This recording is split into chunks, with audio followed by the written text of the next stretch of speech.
In a recent development, the Voice of the People Party has refuted allegations made by the NPP leader and also chief executive member of the Khasi Hills Autonomous District Council, Panyat Singh Saim, claiming that disturbances during an NPP meeting were orchestrated by the VPP.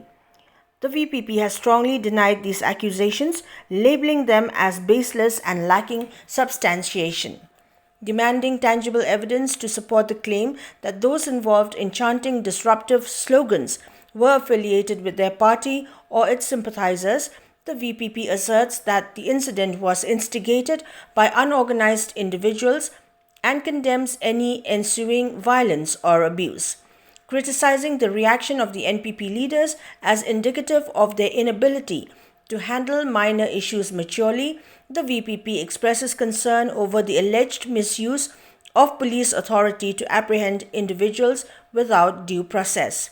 Furthermore, while urging their supporters to exercise restraint and refrain from engaging in unnecessary confrontations, the VPP emphasizes the importance of expressing dissent through democratic means, particularly during the elections.